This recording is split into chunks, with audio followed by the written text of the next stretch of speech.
Welcome to G Fun Facts Online. Our Sun, the serene star that anchors our solar system, harbors a tempestuous secret. It's a celestial furnace capable of unleashing explosions so powerful they dwarf humanity's entire nuclear arsenal. These events, known as solar flares and coronal mass ejections, are not just distant astronomical curiosities. They are potent drivers of space weather that can reach across 93 million miles to touch our world in profound and disruptive ways. For decades, scientists have worked to understand the physics behind these outbursts. Now, thanks to missions that have flown closer to the Sun than ever before, we understand its fury is powered not by one, but by a pair of twin engines, each with its own distinct method of accelerating particles to nearly the speed of light. Today, we're journeying into the heart of our star to understand these engines, witness the historic storms that revealed our vulnerability, and explore the cutting-edge science we use to protect our interconnected world. A solar flare is, in essence, an immense explosion in the Sun's atmosphere. It is the largest explosive event in our solar system, releasing the energy of billions of hydrogen bombs in just a few minutes. Flares appear as a sudden, brilliant flash of light on the Sun's surface, unleashing radiation across the entire electromagnetic spectrum, from radio waves all the way to high-energy X-rays and gamma rays. These explosions don't happen just anywhere. They occur in what are known as active regions, which are areas defined by strong and complex magnetic fields. You know these regions better as sunspots, the cooler, darker patches on the solar surface. These sunspots act as anchors for vast magnetic loops that extend far out into the Sun's outer atmosphere, the corona. The Sun's surface is a turbulent sea of electrically charged gas or plasma in constant motion. This motion perpetually stretches, twists, and shears the magnetic field lines emerging from the sunspots. Imagine twisting a rubber band tighter and tighter. At some point, the stored tension becomes too much, and the band snaps, releasing its energy in a flash. Similarly, when the Sun's magnetic field lines become too tangled and stressed, they can suddenly reconfigure into a simpler, lower energy state. This sudden snap is the engine of a solar flare. The core physical mechanism driving this is a phenomenon called magnetic reconnection. Think of it like a cosmic short circuit. In the Sun's plasma, oppositely directed magnetic field lines are forced together. When they meet, they can break and then reconnect in a new configuration. The standard model for this process pictures a large, arching magnetic loop being stretched upward by the Sun's roiling surface. This stretching creates a thin sheet of electrical current, where these oppositely directed field lines are pressed together. Reconnection happens within this sheet. The field lines snap and reconfigure into two new sets of loops. One is a lower, stable arcade of loops that stays anchored to the Sun. The other is a helical coil of magnetic field, a plasmoid, that is no longer tied to the solar surface and is violently ejected into space. The energy that was stored in that complex magnetic field is abruptly converted into heat, raising plasma temperatures to tens of millions of degrees, and kinetic energy, which furiously accelerates particles like electrons and protons to near the speed of light. These superheated particles are the hallmark of a flare.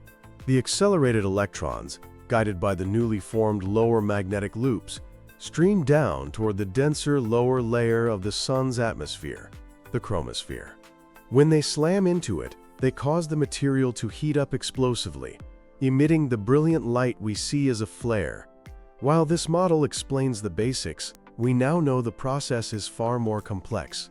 Modern observations show that reconnection happens in a turbulent, three-dimensional volume, filled with a patchy network of current sheets, which helps explain the rapid, bursty nature of the energy release. For years, a central question in solar physics was the precise relationship between solar flares and coronal mass ejections, or CMEs.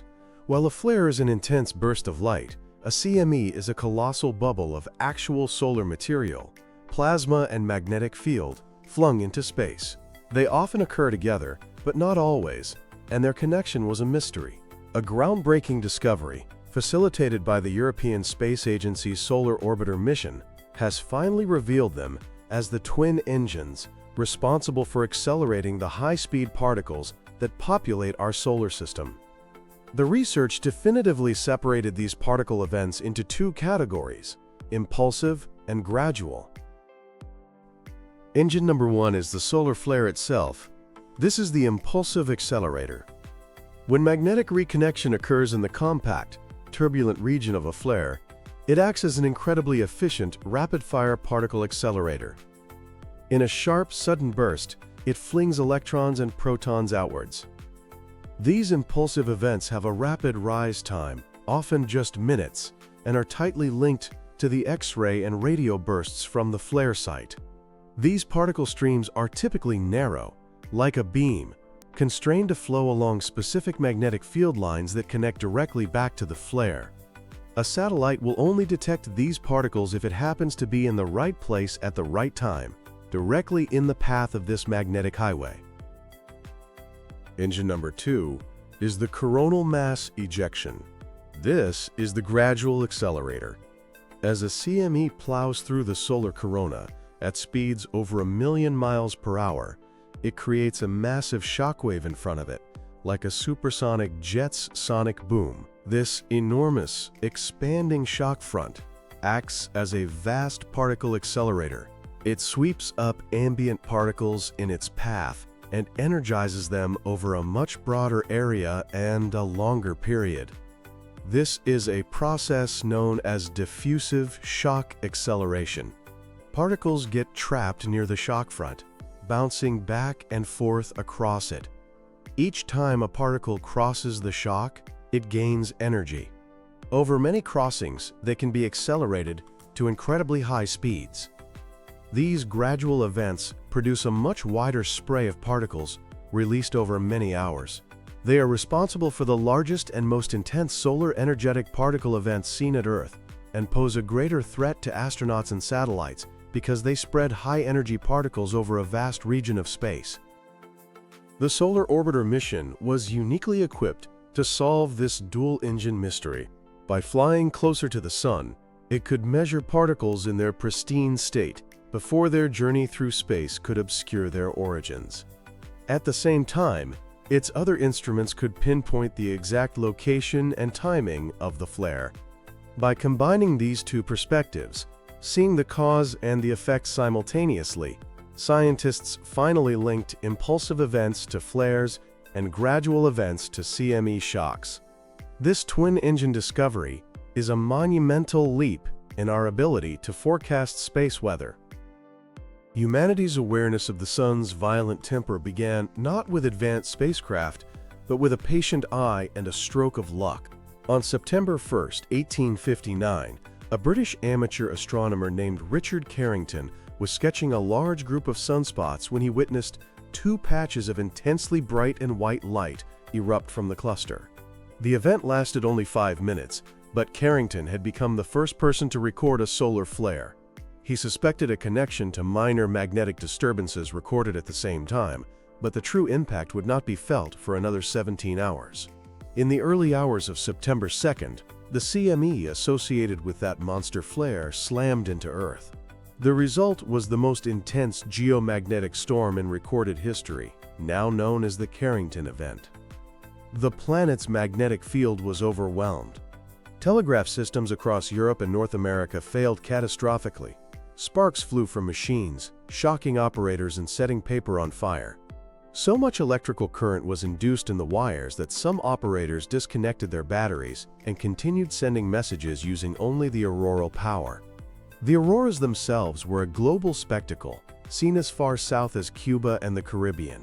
The light was so brilliant that people could read newspapers at night. The Carrington event was a stunning demonstration of the Sun's power and the first clear link between an event on the Sun and major technological effects on Earth. For over a century, this remained a historical curiosity. But that changed on March 13, 1989. Following a powerful CME, a severe geomagnetic storm hit Earth. the storm induced powerful currents in the ground. In Quebec, Canada, the region's geology prevented these currents from flowing through the earth. Instead, they found a path of least resistance: the high-voltage transmission lines of the Hydro-Quebec power grid. At 2:44 a.m., these currents caused transformers to overload and safety relays to trip. In less than 90 seconds, the entire Quebec power grid collapsed. 6 million people were plunged into darkness for 9 hours. The event was a critical wake-up call, proving solar storms were a tangible, modern threat. Another dramatic demonstration came in late 2003 with the Halloween solar storms. An extremely active sunspot region unleashed a barrage of at least 17 major flares. The most powerful, on November 4th, was so intense it saturated satellite sensors. Its power was later estimated to be a staggering X45, the most powerful flare ever recorded by instruments. The effects were widespread. Over half of all Earth-orbiting spacecraft were affected. Japan's ADEOS-2 satellite was permanently lost. Astronauts on the International Space Station took shelter from the high radiation. Dozens of polar flights were rerouted. The accuracy of GPS was significantly degraded. And while North America avoided a major blackout, the Swedish power grid experienced an hour-long outage, and a dozen transformers in South Africa were damaged beyond repair. These historical events, from Carrington's sketch to the modern blackouts, form the foundation of our understanding of space weather risk and motivate the vast scientific enterprise dedicated to watching the sun. In the face of the sun's twin engines, humanity has built a global network of sentinels. This effort is spearheaded by organizations like the NOAA Space Weather Prediction Center in the United States, which operates 24/7 to provide forecasts and warnings. Our first line of defense is a fleet of spacecraft.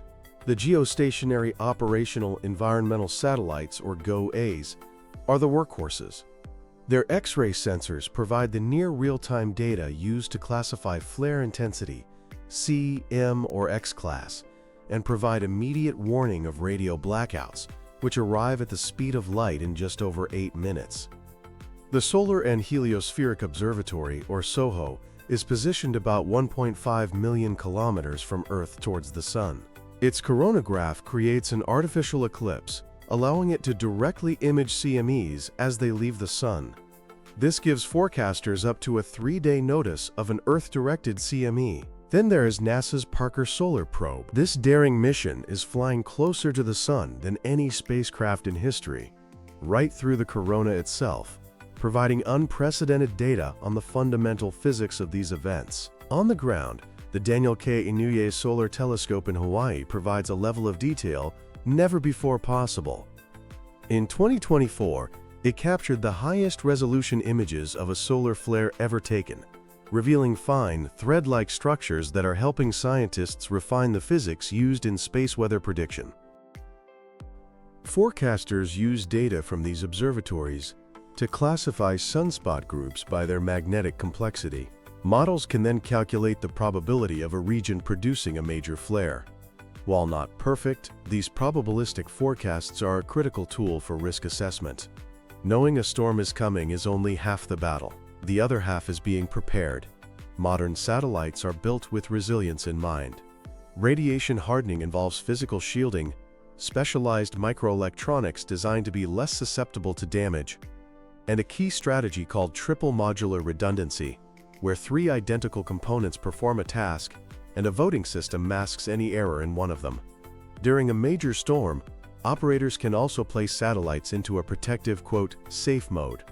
Electric utilities are now acutely aware of the threat from geomagnetically induced currents. They perform studies to identify vulnerable transformers and install blocking devices or modify operating procedures during a storm, such as reducing power flow on long lines. In the most extreme cases, a controlled blackout may be the only option to prevent the catastrophic, long-term damage of dozens of multi-ton transformers, Finally, the aviation industry relies heavily on these forecasts. During a solar radiation storm, polar flights are often rerouted to lower latitudes. This increases flight time and fuel consumption, but is a necessary precaution to limit radiation exposure and avoid the loss of high-frequency radio communications. The discovery of the Sun's twin engines, the impulsive flare, and the gradual CME marks a new chapter in our relationship with our star. This knowledge, born from missions that brave the very heat they study, is the foundation of our modern civil defense against the cosmos. We live in the extended atmosphere of this dynamic, and sometimes violent, star. While we can never tame its engines, we can strive to understand them. Through constant vigilance, scientific innovation, and engineering ingenuity, we can learn to navigate the ever-present reality of space weather, ensuring that our technological civilization can continue to thrive, safely and securely, under the watchful eye of its twin-engine star.